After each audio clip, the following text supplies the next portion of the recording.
नमस्कार प्रिय साथियों, स्वागत है आप सभी का fly to high online coaching में। जैसा कि प्रिय साथियों आप सभी जानते हैं, मैथमेटिक्स की अद्भुत सीरीज हमारी चल रही है जिसमें हमारा रनिंग टॉपिक चल रहा है रेशियो एंड प्रपोर्शन, अनुपात और समान अनुपात। आज क्लास लेक्चर नंबर 4 है जो कि आज रेशियो एंड प्रपोर्शन का लास्ट लेक्चर रहेगा। इसमें हम रेशियो एंड प्रोपोर्शंस के कुछ एडवांस क्वेश्चंस को करेंगे और इस टॉपिक को कंप्लीट करेंगे। तो प्रिय साथियों, यदि आप में से आज कोई इस सेशन में मेरे साथ नया जुड़ा है तो वो डिस्क्रिप्शन में दिए गए लिंक पर क्लिक करके प्रीवियस लेक्चर को सुन सकता है, समझ सकता है और पढ़ सकता है, या आपकी स्क्रीन के टॉप पर आ रहे आई बटन पर क्लिक करके भी आप उन लेक्चर्स को समझ सकते हैं और पढ़ सकते हैं। और यदि आप में से किसी ने अभी तक मेरे चैनल को सब्सक्राइब नहीं किया है तो आप चैनल को सब्सक्राइब कर दीजिए और बेल आइकन पर क्लिक कर दीजिए। तो आइए दोस्तों शुरू करते हैं आज का टॉपिक। चलिए प्रिय साथियों, फर्स्ट क्वेश्चन आपकी स्क्रीन पर आ रहा है। When A finished a 100-meter race, B was still 4 meters behind the finishing line. The ratio of their speed is what? बोलता है ए फिनिश्ड अ 100-मीटर रेस।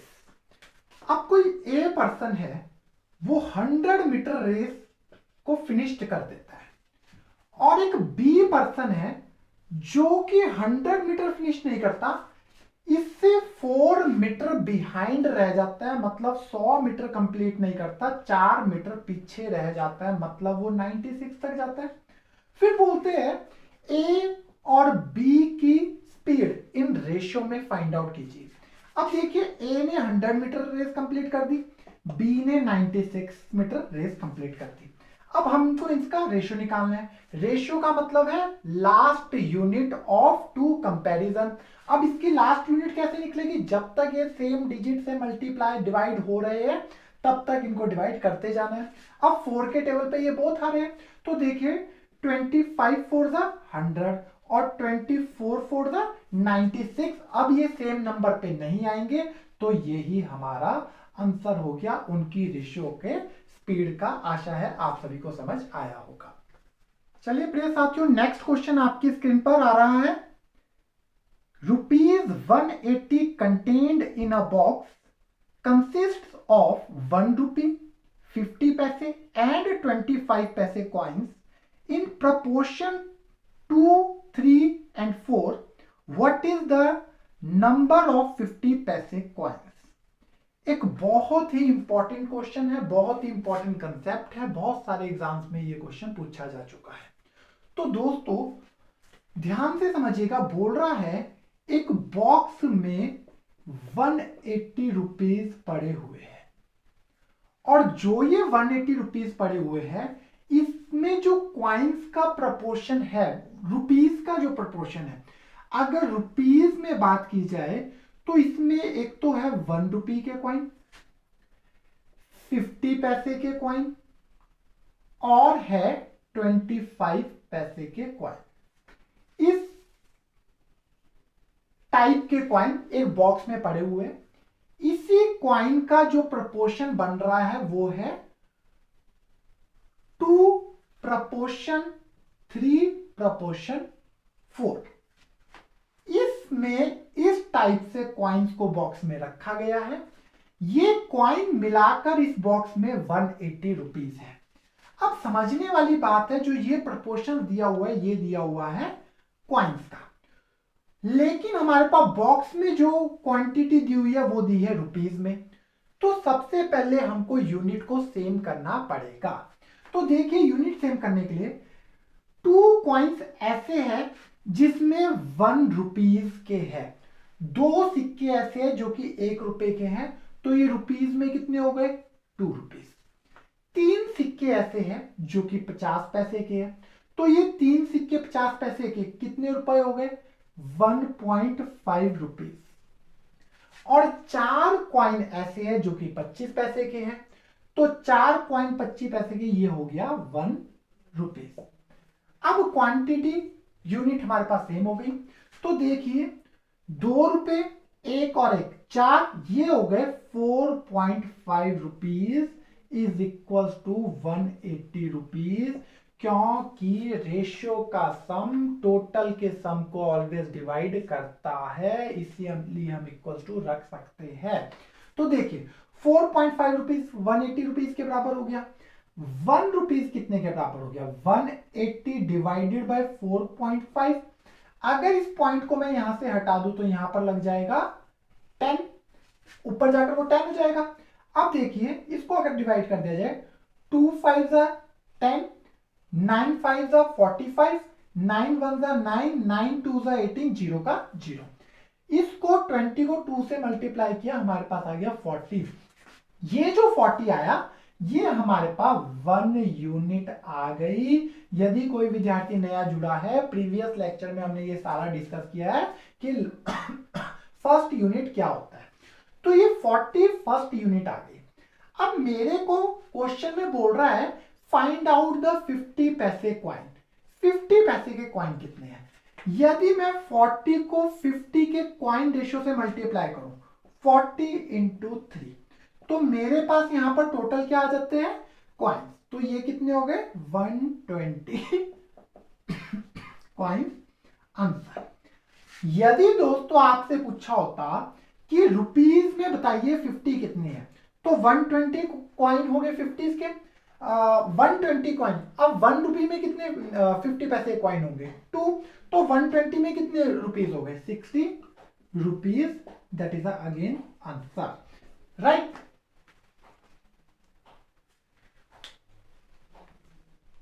चलिए प्रिय साथियों, नेक्स्ट क्वेश्चन आपकी स्क्रीन पर। अ सम of rupees 5900 is to be divided among A, B and C such that amount A and B get are in ratio 3:4 and B and C in ratio 5:6. How much does B get? तो बोलता है हमारे पास जो rupees है वो है 5900। अब in rupees को डिवाइड करना है A रेशियो B रेशियो और C में। अब जो हमारे पास गिवन है वो गिवन एक्चुअल में है A रेशियो B और B रेशियो C हमको दिया हुआ है। A रेशियो B जो हमारे को दिया हुआ है वो है 3:4 और B रेशियो C आपके पास गिवन है 5:6। अब आप दोबारा देख रहे हैं B एक बार 4 है और B एक बार 5 है। अब आपको मैं ऑलरेडी सिखा चुका हूं रेशियो का कंपैरिजन कैसे किया जाता है। एक्चुअल में हमको यहां पर A, B और C चाहिए, तो सबसे पहले यहां पर रेशियो का कंपैरिजन देखिए। A ratio B ratio C को कैसे निकाला जाता है। ए बी कितना है 3:4। हालांकि लास्ट वीडियो में हमने ये चीज सीखी है, फिर भी एक और बार सीख लीजिए। बी रेशियो सी कितना है 5:6। 4 को कंटिन्यू करके सी के नीचे लिख दीजिए, 5 को कंटिन्यू करके ए के नीचे लिख दीजिए। इनको आपस में मल्टीप्लाई कर दीजिए। 5 3 15, 5 4 20, 6 4 24। तो दोस्तों एक्चुअल में जो हमारे पास रेशियो आ गया ए बी सी कितना आ गया 15:20:24, क्योंकि ये अब किसी भी सेम नंबर से डिवाइड नहीं हो रहे। अब ये बोल रहा है रुपीज 5900 को इन तीनों में डिवाइड करना है। अब आप ये चीज जानते हो रेशियो का जो सम होता है वो टोटल क्वांटिटी को डिवाइड करता ही करता है। अब रेशियो का सम अगर हम देखें तो आप देखते हैं 20 और 15 हो गए 35, 35 और 24 हो गए 59 इज इक्वल टू 5900 के बराबर है। 1 यूनिट कितने के बराबर होगी 5900 डिवाइडेड बाय 59 अपॉन में चला गया, इजीली ये कट गया और ये आ गया 100। 1 यूनिट कितने के बराबर हो गई 100 के बराबर। अब ये क्वेश्चन में क्या बोलता है कि बताइए how much does B get, B को कितने रुपए मिलेंगे। बी के पास कितनी यूनिट है 20 यूनिट है, तो 20 इंटू 100 और ये हो गया 2000 रुपीज मिल गए बी को। अगर ये बोलता ए को कितने मिलेंगे 15 इंटू 100, तो ए को मिल गए 1500, और सी को कितने मिलेंगे 24 इंटू 100, और सी को मिल गए 2400। टोटल इनका सम हमारे पास आना चाहिए इतना ही जो हमारे को दिया हुआ था। मीन्स दैट हमारा क्वेश्चन सही है। आशा है आप सभी को ये कंसेप्ट समझ आ रहे होंगे। यदि कोई भी डाउट है, कोई भी क्वेश्चन है, कोई भी क्वेरीज है, आप कमेंट मुझे डाल सकते हैं या आप मेल भी कर सकते हैं।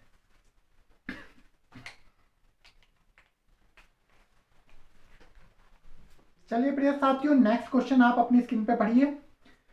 N amount of money is to be distributed among X, Y and Z in the ratio 3, 7 and 11. The difference between Y and Z share is rupees 1600. मैं रिपीट करूं, the difference between Y and Z share is rupees 1600. What is the total of X and Y share? बहुत important question again. तो देखिए बोलता है कि X, Y और Z में X, Y और Z में रुपीस का डिस्ट्रीब्यूशन करना है, और जिस रेशो में करना है वो है 3:7 ratio, and last one is 11। तो इस रेशो में रुपीस का डिस्ट्रीब्यूशन होना है। फिर बोलता है कि जो Y और Z के बीच में, Y और Z के बीच में जो गैप है, जो अंतर है, वो है 1600 का, वो है 1600 रुपीस का। तो what is the total of X and Y share? What is the total of X and Y share कितना है? ठीक है दोस्तों, वाई और जेड के बीच में 1600 का गैप है। किसमें? रुपीस में। अगर y और 11, 7 और 11 के बीच का हम गैप देखें तो हमको पता है 4 का गैप है। तो रेशो में जो गैप है वही रुपीस के इक्वल टू हो गया। रेशो का गैप रुपीस का इक्वल टू 4 1600 के बराबर, 1 यूनिट कितने के बराबर 1600 डिवाइडेड बाय 4, 4 4 16, तो ये आ गया 400। ये हो गई इसकी 1 यूनिट या लास्ट यूनिट। अब बोलता है एक्स, क्वेश्चन में बोलता है X and Y share, X और वाई का टोटल शेयर कितना है। 400 को मुझे 3 से मल्टीप्लाई करना पड़ेगा, उससे मेरे पास क्या आ जाएगा एक्स आ जाएगा जो कि 1200 आ गया। 400 को 7 से मल्टीप्लाई करना पड़ेगा, उससे मेरे पास क्या आ जाएगा वाई शेयर आ जाएगा, तो ये होगा 2800। इसने बोला टोटल, तो टोटल जमा कर दो। ठीक है, तो ये हो गया 4000 आंसर। आशा है आप सभी समझ पाए होंगे।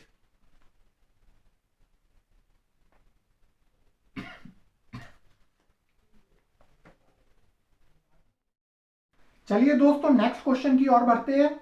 The sides of a triangle are in the ratio 2:3:4 and its parameter is 36 centimeter. The greatest side of the triangle is what? अब देखिए ट्रायंगल की बात कर रहा है। अगर मैं आप लोगों को बताऊं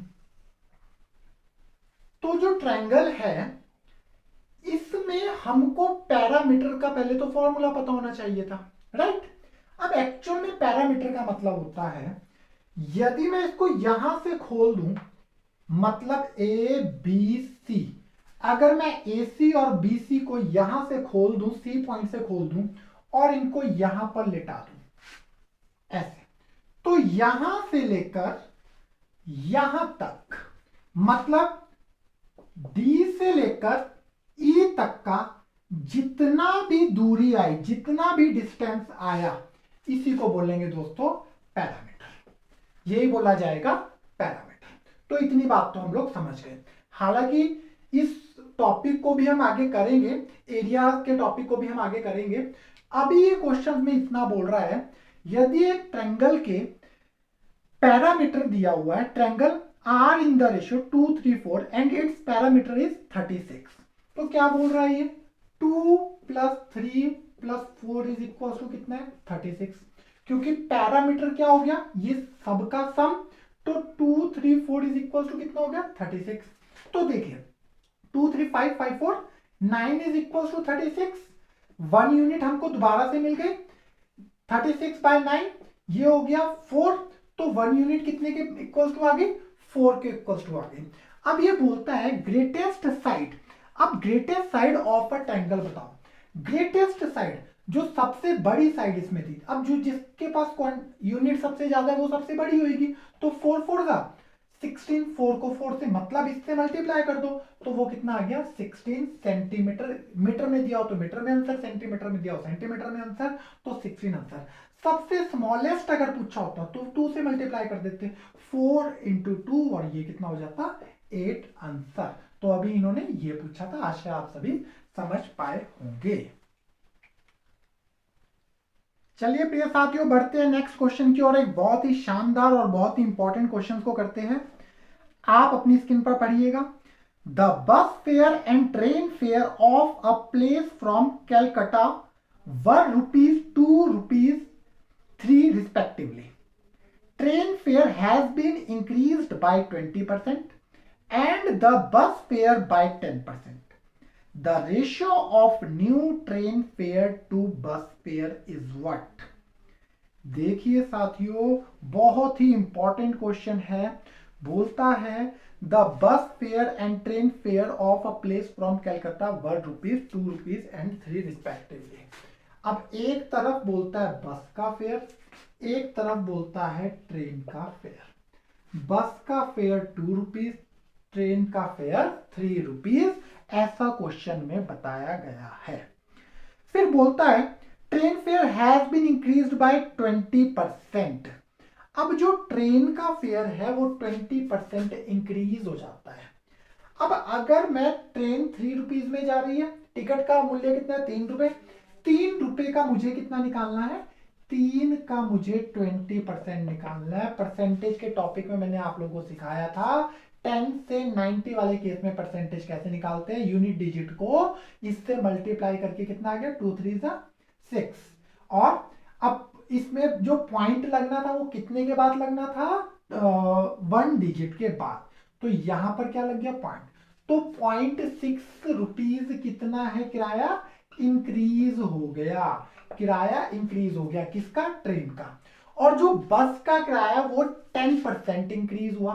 अब 2 का 10% कितना आएगा 1 से इसको मल्टीप्लाई 2, पॉइंट कितने के बाद लगता था 1 के बाद, तो ये कितना इंक्रीज हो गया 0.2 इंक्रीज हो गया, तो ये हो गया 0.2 इंक्रीज। नया किराया कितना बन गया, न्यू फेयर कितना बन गया 2.2, और ये कितना बन गया 3.6। ये न्यू रेट बन गया बस और ट्रेन का। अब देखिए फर्दर ये क्वेश्चन में बोलता है कि the ratio of new train fare to bus fare. Train fare to bus fare, दोस्तों ध्यान रखना उल्टा पूछ रहा है। अब न्यू रेशियो पूछ रहा है train fare to bus fare, तो ट्रेन का किराया 3.6, बस का किराया 2.2, पॉइंट से पॉइंट कट गया, सेम नंबर पर अभी ये आ रहे हैं। 11 2 22, 18 2 36, तो 18:11 आंसर आ गया। ध्यान रखिए इसमें हम एक बहुत बड़ी गलती कर सकते हैं, यदि मैं इसको यहीं पर पॉइंट से पॉइंट हटा देता और क्वेश्चंस को ध्यान नहीं देता और मैं लिख देता 11:18, तो ये गलत आंसर होता, क्योंकि एग्जामिनर ने ट्रेन टू बस रेशियो पूछा है, बस टू ट्रेन रेशियो नहीं पूछा। आशा है आप सभी को समझ आया होगा। चलिए प्रिय साथियों रेशियो एंड प्रोपोर्शंस का लास्ट क्वेश्चन आप अपनी स्क्रीन पर देखिए। The ratio in which price of rice at ₹3 per kilogram and ₹1.50 per kilogram should be mixed so that there will be neither loss or gain on selling the mixed rice at the rate of ₹2.50 per kilogram. दोस्तों हालांकि ये mixture और allegations का topic है, इस topic को हम further आने वाले लेक्चर्स में भी करेंगे, लेकिन अभी रेशियो के कंटेस्ट में इतने क्वेश्चंस को समझ लेते हैं, बहुत डेप्थ में अभी नहीं जाएंगे, लेकिन हम क्वेश्चन को अटेम्प्ट जरूर कर लेंगे। देखिए 2 रेट में राइस बिक रहे हैं। एक राइस का दाम है 3 रुपए, एक का दाम है 1.50 रुपीज। इन दोनों को जो अलग अलग, एक 3 रुपए के किलो खरीदे, एक 1.5 रुपए के किलो खरीदे, दोनों को मिक्स करना है और मिक्स करने के बाद हमको ये बेचने हैं 2.50 में। ये इसका न्यू रेट है। तो दोस्तों जो ये मैंने साइन लगाया ये है मिक्सचर और एलिगेशन का साइन। आने वाले लेक्चर्स में हम इसको डिटेल में पढ़ेंगे। अब सिर्फ इतना समझिए, इसको मैं ए मान रहा हूं, इसको मैं बी मान रहा हूं। अगर मैं 2.50 में से 1.50 को माइनस कर दूं तो मेरे पास बचता है 1.00। और अगर मैं 2.50 में से 3 में से 2.50 को माइनस कर दूं तो मेरे पास बचता है 0.50। दोस्तों इस वाले से ए का रेट आता है, इस वाले से बी का रेट आता है इधर का। ये मिक्सचर और एलिगेशन में डिटेल में समझेंगे, अभी सिर्फ इतना समझिए। इधर को अगर माइनस कर देंगे तो इधर ए का रेट आएगा, ये इसका रेट आया, ये इसका रेट आया। अब इन्होंने बोला था किस रेशियो में इनको एडअप करना है, तो दोस्तों ये हो गया हमारे पास 1:50। लेकिन अभी ये सेम नंबर से डिवाइड हो रहा है, 50 से ये डिवाइड हो रहा है, तो हमारे पास कितना आ गया 50 1 ज़ा 50, पॉइंट से पॉइंट हटा दो, 50 2 ज़ा 100, तो ये हो गया 2:1 में इसको मिक्स्ड करना पड़ेगा। यही इसका राइट आंसर है। आशा है आप सभी को समझ आया होगा। तो चलिए दोस्तों, रेशियो एंड प्रोपोर्शन, अनुपात और समान अनुपात का आज हमारा ये टॉपिक यहीं पर खत्म होता है। आशा आप सभी को ये टॉपिक समझ आया होगा। यदि आपको समझ नहीं आया या कोई डाउट या कोई क्वेरी है तो आप कमेंट में डाल सकते हैं। तो प्रिय साथियों, यदि आपको मेरे सेशन पसंद आ रहे हैं तो वीडियो को लाइक कीजिए, ज्यादा से ज्यादा शेयर कीजिए और सब्सक्राइब करना ना भूलिएगा। आप सभी का बहुत बहुत धन्यवाद।